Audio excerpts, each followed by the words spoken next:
Hello there friends, welcome back to another episode of Generation Tech. My name is Alan. Before the sequel trilogy, the most controversial part of the Star Wars lore had to be the prequel trilogy. You know, with a franchise like Star Wars where fans are so passionate, it's very common for people to be very critical of the things they see on screen. And at the core of a lot of the criticism for the prequels was the relationship between Padme Amidala and Anakin Skywalker. It's perhaps one of the most important relationships in all of Star Wars. Without it, the Skywalker saga is impossible. And the criticisms about this relationship are directly focused on just how awkward the interactions between both of these individuals is. Let's start with the fact that in the first film, Anakin is portrayed by Jake Lloyd, who is 10 at the time, and Padme is portrayed by Natalie Portman, who's 18 at the time. In universe, while Anakin was supposed to be 9, Padme is supposed to be 14, but on screen, it definitely seemed like an adult or a young adult was interacting with a child. Are you an angel? What? An angel. I heard the deep space pilots talk about that. You're a funny little boy. To ship these two in the next episode is a little bit weird. Not scandalous, but cognitively there's something that seems off with this situation. Now, I'm not surprised that Anakin would develop some feelings for this much older and hotter girl he met when he was a little kid. I'd much rather dream about Padme. Just being around her again is intoxicating. What would be weird is if Padme had feelings for Anakin just based off of her experiences with 9 or 10-year-old Anakin. And she doesn't, at least initially. Annie? My goodness, you've grown. So have you. Grown more beautiful, I mean. Well, for a senator, I mean. Annie, you'll always be that little boy I knew on Tatooine. Anakin doesn't get friend-zoned, he gets child-zoned, which is possibly worse. Even though now Anakin is 19 and Padme is 24, the way these two individuals have developed has further increased the gap in maturity between these two. First of all, Padme Amidala was a child prodigy. She was identified at a very young age as someone who would be perfect for civil service. She was fast-tracked to the monarchy on Naboo and elected as queen at the age of just 14. And at the time, she had already been working with her father for many years, distributing aid to refugees, and at the young age of 8, she joined the apprentice legislature and served as a senatorial advisor, which is kind of crazy because I remember when I was 8, I was still pissing my pants and eating wood chips in the playground. I developed a little slower. And as a teenage monarch, she would be tested almost immediately after being elected when the Trade Federation blockaded Naboo and sent the droid army to occupy the planet.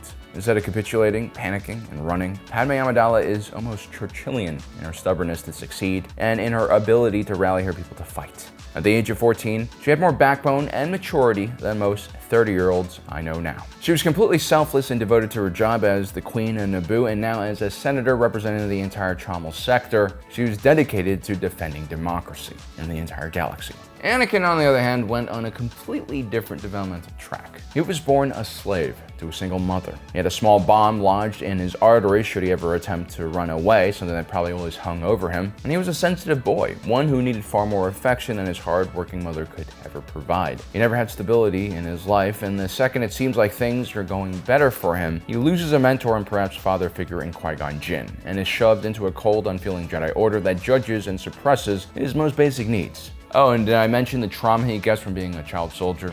I'll try spinning. That's a good trick.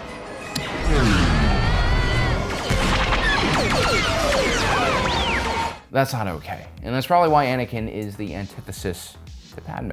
His lack of privilege, safety, and love has made him impulsive, emotional, and quite juvenile. Now, a woman like Padme is extremely desirable not only because of her beauty, but because of her achievements and her intelligence.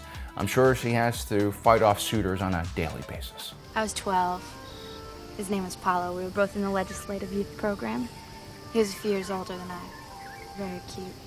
Dark curly hair, dreamy eyes. All right, I get the picture. There was also her friendship with the charming Russ Clovis, a fellow senator and associate of the banking clans. In both cases, though, Padme chooses duty over her personal feelings and the pursuit of love.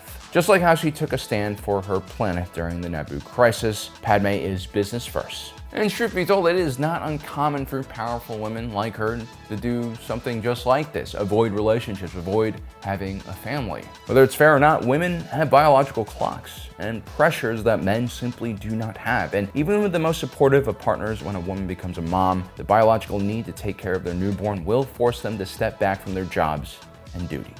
And I don't think that's something Padme Amidala was ready for at that time, especially at the young age of just 24. She had plenty of time to start a family in the future. Right now, she was focused on her senatorial duties and the billions of people she represented. And so for Padme to choose any relationship, especially one with someone like Anakin, seems completely odd and out of place. Before we continue, a quick word from our sponsor for today's video, saber.com.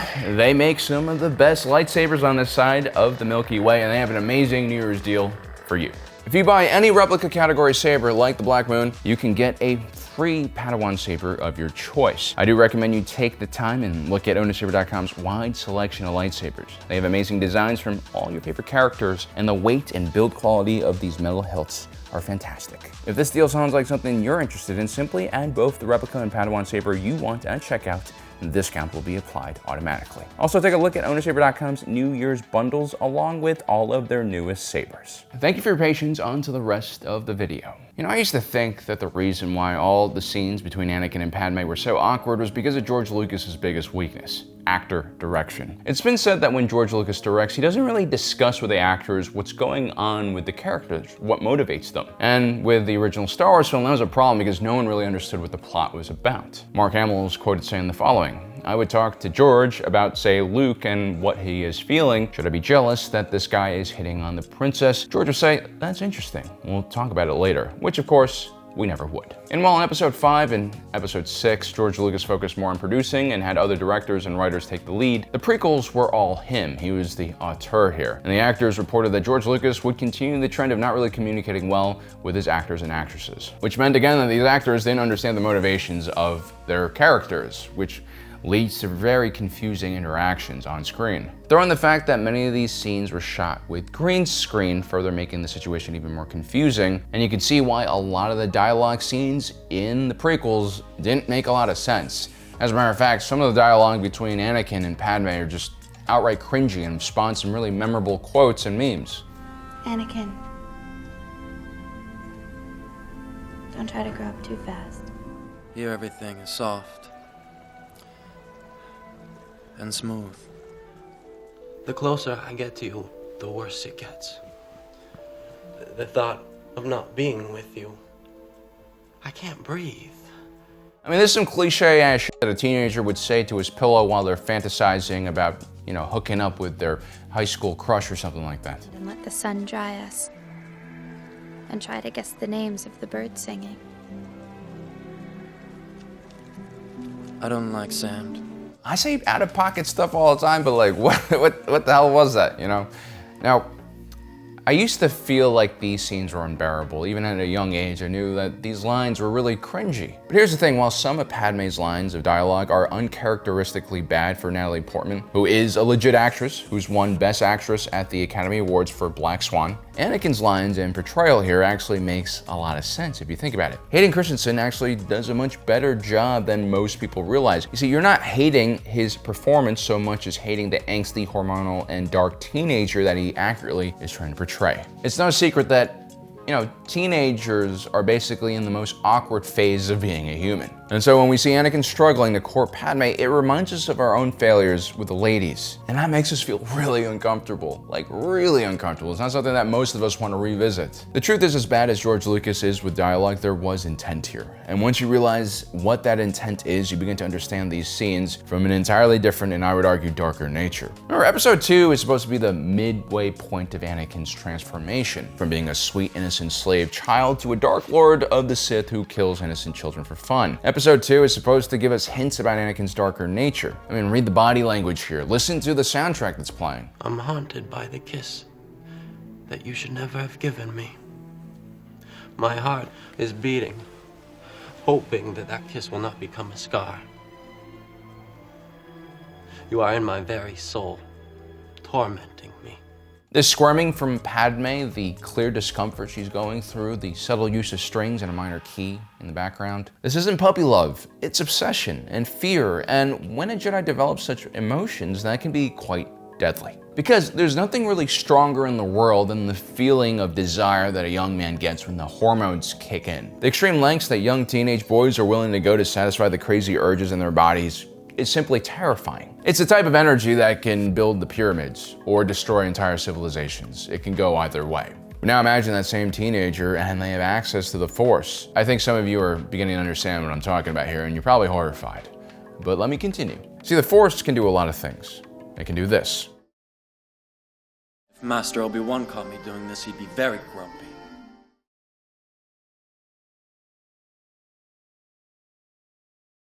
It can allow individuals to survive crazy stunts like this. If you'll excuse me. I hate it when he does that. But you can also do more subtle things like this. You don't need to see his identification. We don't need to see his identification. These aren't the droids you're looking for. These aren't the droids we're looking for. And this.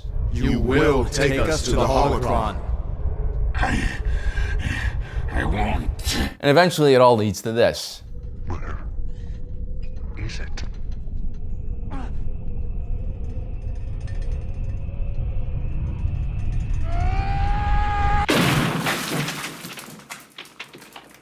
The situation can get really messy. The Jedi are deadly serious about the members controlling their emotions so that they don't go off the rails and use their Force powers to do bad things. But by definition, a teenager is going to be out of control and experimenting with everything around them. It's not their fault, it's just how their bodies are working. But this is a big problem if they have superpowers and are able to, I don't know, manipulate other people by using the Force. You gonna use one of your Jedi mind tricks on me? They only work on the weak-minded. Now, I'm not saying that Anakin is doing the whole mind trick thing and waving his hand in front of Padme. I'm not saying he's purposely using the Force to manipulate Padme at all. I actually think, all things considered, Anakin is a pretty honorable person at this stage in his life. But he is one of the most powerful Force users in galactic history, and he wears his emotions on his sleeves. He massacred an entire village of Tusken Raiders, for God's sake, and just walked it off. After spending so much time next to Padme, I wouldn't be surprised that his desire for her would just residually wear her down and make her subconsciously attracted to him. Forget about animal pheromones, he has the living Force penetrating her, and that is a powerful aphrodisiac. I'm actually pretty sure the same thing happened when Obi-Wan Kenobi and Duchess Satine were forced to stick it together during the Mandalorian Civil War. The point is, you know, get a few clone troopers, store them in your house to keep those horny Jedi teenagers away from your daughters, gentlemen. That awkwardness we feel between Anakin and Padme is real. They're just not a good fit for one another. And Anakin, as we mentioned before, is extremely immature. I mean, look at this scene here. There's really nothing attractive about a man whining about his life and, you know, how unfair everything is. I'm ready for the trials. But he feels that I'm too unpredictable. He won't let me move on. That must be frustrating. It's worse. He's overly critical. He never listens. He doesn't understand. This woman literally has assassins chasing her, trying to kill her, and now she's trying to pack her bag to escape and hide in the wilderness for God knows how long, and you choose now to burden her with this information. On top of that, you're supposed to be the security detail, and then you proceed to hit on her, Anakin? What? Please don't look at me like that. Why not? It makes me feel uncomfortable. When a woman says something like that to a man, there's almost a 0% chance of a relationship forming. Once they're disgusted, you're pretty much done. And it's not just Anakin's immaturity that makes him unattracted to Padme, it's also the lack of overlapping interests these two have. Padme's entire world is politics. Since she was like 8 years old, she's been defending the Republic and fighting for egalitarian and democratic principles. Anakin, on the other hand, sounds like your average social media commenter who's just realized how the political system works and is dismayed to find out that it's not perfect. How would you have it work?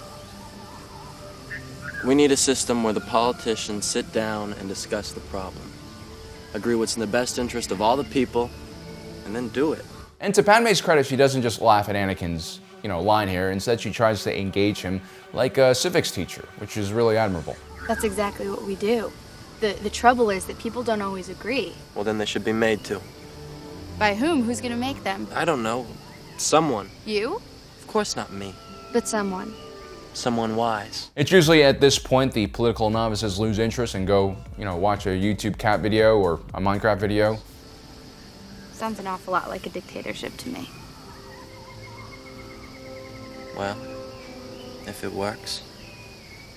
That is a complete red flag. And we've all seen people like this in our own lives, I'm sure. I mean, when I was a kid, I thought everyone in America must love democracy and want to protect the institutions that preserve it. But as I grew older, I started realizing that there are a lot of people around me who are kind of like Anakin, who don't actually understand how the political system works, and are really susceptible to strongman types and authoritarians because they say the right words and promise the entire world to them.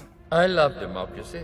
When in fact, all these individuals want are power and control, and they take advantage of these political novices like Anakin. Anakin is immature. He doesn't understand Padme's world, and more importantly, his political views are undeveloped and therefore pretty dangerous. I really don't see these two having any type of connection unless there are some forced shenanigans going on in the background. However, what I do think is real is the love that Padme and Anakin eventually formed together. Generally two individuals that are so poorly matched will cease spending time with each other after a short time. But for Anakin and Padme, they were isolated with each other while hiding from those assassins. Their close proximity to one another, the deadly moments they shared on Geonosis will have undoubtedly brought them a lot closer. You know, a lot of young folks, especially in Western society, believe that they have a soulmate that's waiting out there for them. And you know what? Some people might actually meet someone that they might consider a soulmate, but generally this is kind of a foolish mentality to have. The reality is relationships are meaningless at the outset. There's no love at first sight, it's more just attraction, which is fine and also an important part of the process. But it's really the experiences you have with one another that makes a relationship turn into love. I mean, look at Anakin and Padme. Look how awkward this photo is.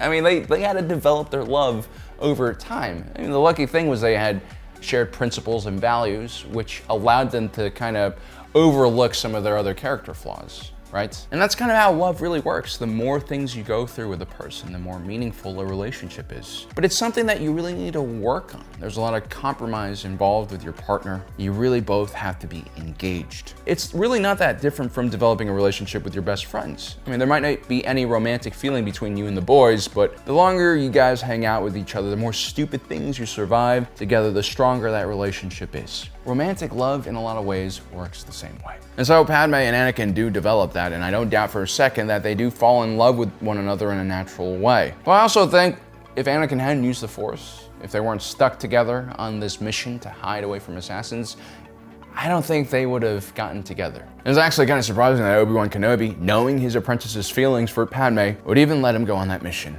at all. So there you have it, guys. That is my theory about what's actually happening in this relationship here. Let me know in the comment section below what you guys think. Also, don't forget to subscribe, hit that notification button down below so you don't miss out on the rest of our awesome content. As usual, my name is Alan, reminding you that my allegiance is to the Republic, to democracy. I'll see you next time.